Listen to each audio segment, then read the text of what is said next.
All right, everybody. It is a beautiful spring day. And now that the weather is warmed up, that means we can start getting back on videos and start getting back on outside projects. Don't you think? So we had a request from a very loyal subscriber that asked if we could do a in-depth video on this Farmall tractor. So that's what we're going to do today.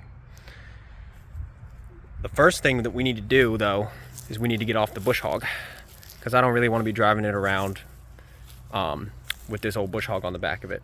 So I think we're going to drop this bush hog somewhere over there. And that'll give me a good excuse to fire up the tractor so I don't look like a fool when this thing doesn't start. I'll be able to do it off camera. So let me get that done, and then I'll reposition the tractor somewhere picturesque, and we'll go through it. All right, so now we've got the bush hog off and set under the trees, and we've got the tractor positioned on a wonderful picturesque background of a field and some early spring woods. Now we can go ahead and talk about it. So let's see, where do I want to start with this? Well, I tell you where I want to start. I do have my beer, so we're good. I'm gonna take a sip. Where do we want to start talking about this? I guess I ought to start with how I acquired this tractor. So I usually every year will go to at least one tractor show, antique tractor show. And normally we go up to Pennsylvania, hit the CVAMEA show. And for a long time as I was growing up, getting older, high school, college, I said, you know, these darn Farmalls, they look sharp. I like them. They're real good when they're done up nicely, which obviously we can tell this one is not. But, so I always kind of wanted one. And I believe it was 2022, I finally decided to bite the bullet. And I said, I'm gonna get myself a Farmall M. I'd always had my eyes on them. I watch them in the tractor pool. I watch them in the tractor parade. They're very impressive machines. I like the way they look. So that's kind of how I decided to do it. Now I got this tractor out of Elkton, Virginia. And it came out of an estate sale, old farm. The old farmer died. But up until he did pass away, him and his employees, they used these old Farmalls to do a lot of farm work. And the story that I was told is this one was a mowing tractor, and it would use other implements with a 3-point hitch. So, you know, that's what I got. That's what I understood it to be. Got it hauled back to the house, and we've done some work to it. I'll go over that shortly. But here's your good real walk around. You know, this is what it looks like. This is how I got it. It is a 1947 Farmall M. It is an original distillate tractor, which has been converted to run gasoline. Besides that, it's mostly about a standard Farmall M, as standard as you can get. So let me bring you in for some close-up features. We'll talk about what this tractor has, what it doesn't have. So we'll start out back. This Farmall has a 3-point hitch assembly. I don't know who made it. I don't know anything about it. It works. It would not come standard on these Farmalls. These tractors would just have a single drawbar. Now this drawbar is part of the 3-point hitch assembly. It's not the correct drawbar, but it would just have a drawbar back here. But you know, many companies would make these 3-point hitch attachments for Farmall tractors or other tractors that would come just with a straight drawbar, because you do get a little bit more utility if you have a 3-point hitch. So we've got that. We've got our work light in the back. This thing, I mean, it will put out a decent amount of light. So yeah, it's definitely good for something. There's my hammer that I used whilst taking off the bush hog, which is up there. Moving on up, nice springy seat. It's actually quite comfy. You know, here is your operator station. We have a 5-speed transmission with reverse. You know, these Farmalls, they were not the they were not the most expensive tractors, and so you kind of got what you paid for. It's very Spartan, your operator's platform, but everything you need is there. Moving along forward, we have our headlights. Now these headlights do work, I promise you, but I tried flipping them on for the sake of the video, and for some reason they're not working. Our electrical junction box down here, it needs help, just like a lot of things on this tractor. Moving along forward, we have our belt pulley. And you activate belt pulley via the lever right there. It works, it functions, it leaks, so we know it's got oil in it. Big long lever is your hydraulics. For this tractor, the hydraulics only run the 3-point up and down. Here's our engine. We got us a nice new coil. I'll go into that in a little bit more detail later. And you know, that's all there is to say about it. You didn't get a whole heck of a lot with these old tractors back in the day, but as many people would tell you, it sure beats using a horse. Oh yes, there's Tara. Hello again, Tara. Tara loves this tractor. So let's see. Now let's talk a little bit about what I've done to this tractor since I've owned it. There are a few things that I've done. Not a whole lot. My main goal was I want to get this thing reliable to where it will fire up when I need it and I can use it. So in doing so, I pretty much really only made one modification. And that would be, I hate to say it because I didn't want to do it, I did convert the tractor to 12 volt.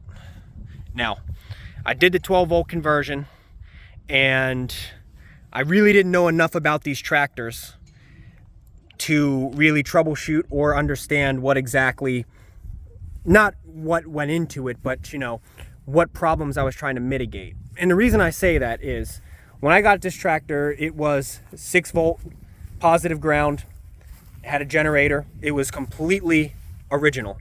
And I really wanted to try to keep it that way. However, I was having charging issues and having starting issues, and then it finally got to the point where I roached a 6 volt battery, and I did not really want to buy another one because I was having so many problems with it. So what I did was threw the 12 volt conversion on. So we've got the 12 volt battery in here.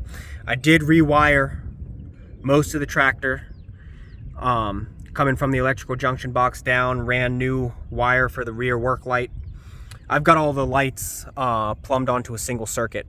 And I don't know that you're gonna be able to see, oh yeah, back there, that I did have to install a ballast resistor because the lights are still the 6 volt lights, original lights. So I did not want to run 12 volt through them and blow them out. So we have our charge wire and our ignition, everything goes up. And then up in here, you can see we do have a GM 1-wire alternator. And I will tell you this, I got the 12 volt conversion kit off Steiner Tractors. Usually Steiner Tractors is nothing but garbage and their parts are not great, and you know, it's just tough to find parts for these old things. But I will tell you, the Steiner 12 volt conversion kit for M and H's, it works very well. This bracket up here that came with the kit, that allows you to use your same bolt holes off your generator and positions the alternator to where it will work. Yeah, it worked perfectly. It was great. And am I sorry that I did the conversion? Yeah, a little bit, because after doing a lot of research, looking at wiring diagrams and kind of sitting down, taking a moment to figure everything out, I realized that the electrical junction box was completely wired wrong. Somebody had their hands in there, and they really did not do a good job. So if I had moved some wires around, cleaned up some connections and everything, I may have been able to get that 6 volt system working. But, you know, what is done is done. I saved all the components. I still have the generator over there in the shed. So if I do decide that I want to put it back to 6 volt positive ground, it would be very easy for me to do so. I did put a new alternator belt on at about the same time. That is really about all that I've done to this tractor. It just, otherwise it it just works. Now that I can get it to the point where I can start it reliably, and I can just use it when I need. Oh, now I have done, gone through and done a service on it, oil change, hit all the grease points, check the bearings up front, and just typically good due diligence for when you buy a brand new to you machine. There's some good things that you should consider doing. So I went through and done all that. I did forget to mention in some of my quick little features section, this Farmall does have the fenders. They're all bent up and tweaked, but I can unbolt them, bend those support brackets back right. This side we have a little space for a grease gun, and I have put a grease gun in there and it does work. And on this side we got an umbrella mount. No umbrella, we've got an umbrella mount. Yeah, I forgot to mention that this one does have defenders. So that's really about all that I've done with it. Oh shoot, I always keep forgetting.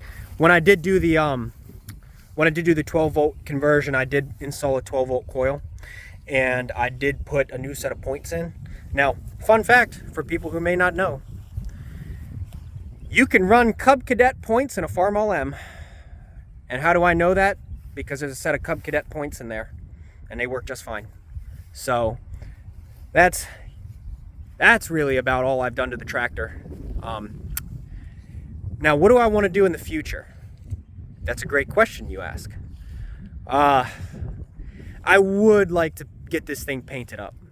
Nice cherry red coat of paint, some clear coat, do the wheels, do the rims, everything. I would.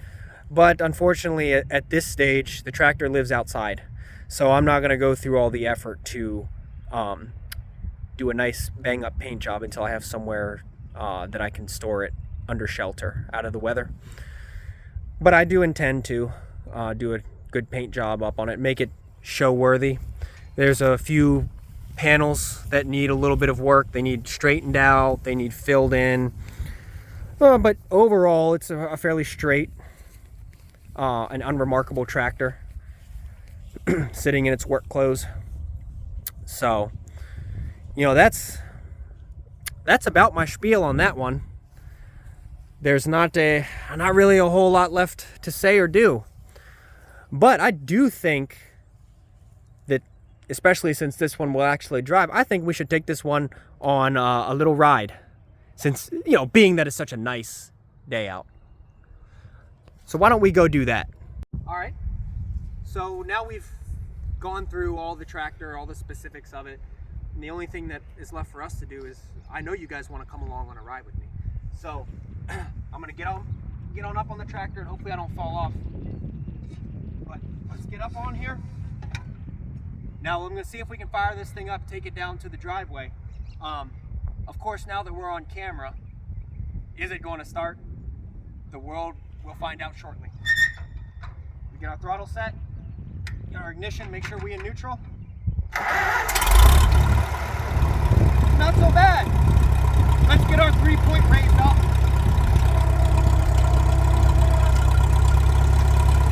And we got to give it a prep. Let's head on towards the driveway.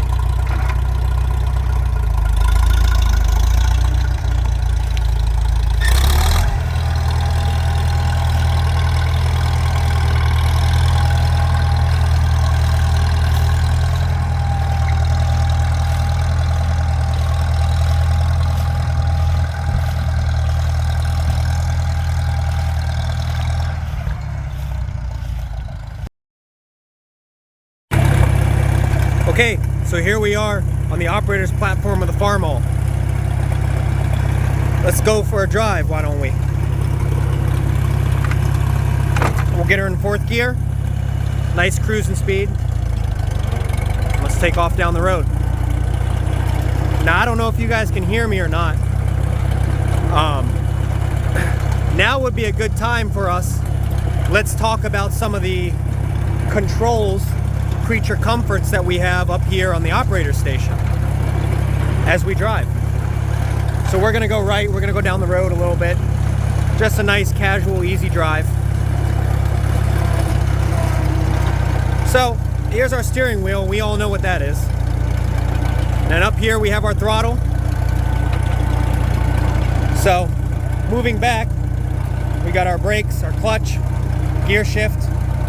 I've still got my hammer. And down here on our electrical box, we can see our generator or alternator charge. Our battery's pretty topped off, so it's really mostly sticking around 0, which is fine. We know it's charging a little bit. Down over halfway down the hood, we have our temperature and our oil pressure. Now, you might say, why would you put this gauges all the way back there? And you know, I would think the same thing myself. However, when you're working in the field at night and you got the headlights on, if you can believe it or not, it does cast a good glow on these gauges. You'll be able to see how hot you're running, how much oil pressure you got. So it's not so bad. It works. We got our bouncy seat, and that's really it. We take a ride on the tractor. So let me get it brought up here all the way to the end, and I'll spin it around, and we might try for road gear. So I'll report back in when we do that. All right, so I got it spun around, and you know what the heck? Let's try for road gear. This should be fun. Clutch in, let it come sort of to a stop, grind them a little bit. Let's see if we can take off in road gear.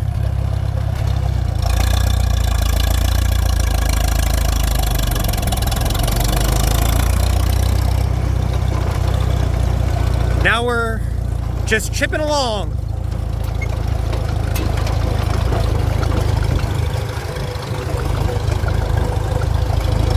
It's not a bad ride. We got our comfy suspension seat, and you know, this thing will get up and move. It's you know, it's not slow for a road gear. It'll go pretty good. Uh-oh. Come on, you can pull this hill. You can pull this hill out on road gear. You got it, buddy, you got it. So, you know, well, we can see a little bit. It drives. It's fine. It works. It does what I need it to do. So, let me put the camera down, and I'm gonna go out onto the main road and rip around just a little bit, and I'll bring you back when we get back. Well, all right. That's gonna get us down to about the end of this video. We're going to shut the gas off on the Farmall, and we're gonna let it run out.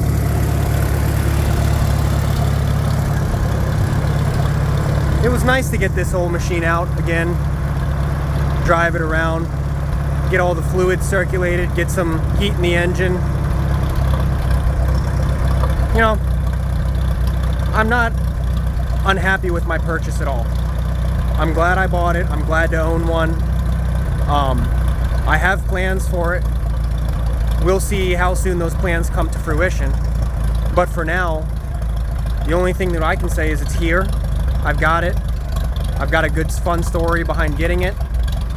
And it runs smooth, it works well, and it's getting ready to run out of gas.